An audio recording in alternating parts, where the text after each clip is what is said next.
and your grandma's got obesity in her toes.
C2 on the second floor, be aware, watch yourself.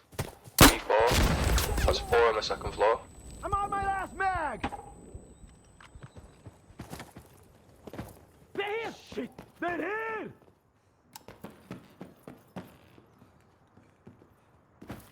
Over there!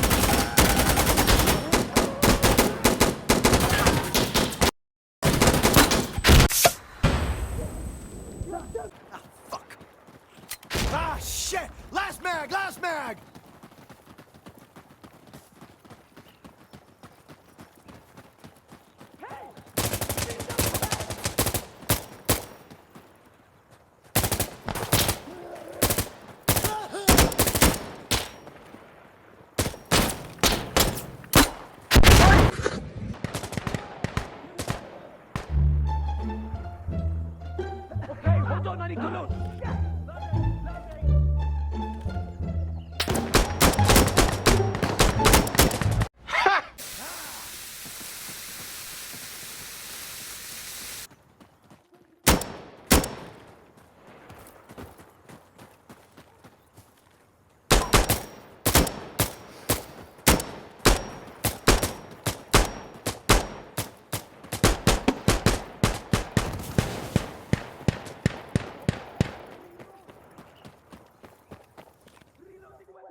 My boy.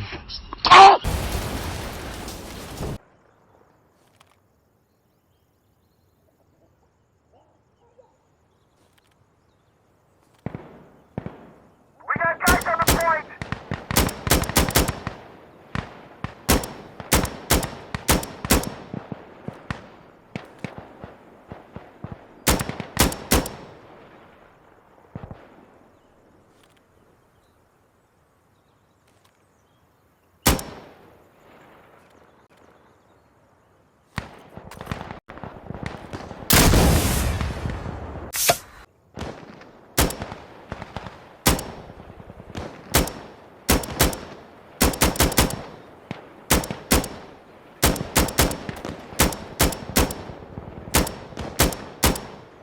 Alright, they're falling back! There are, we always win them. Sometimes lose and always win.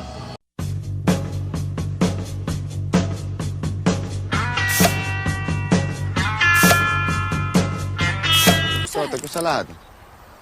Meil just läks siin ju lõbusalt.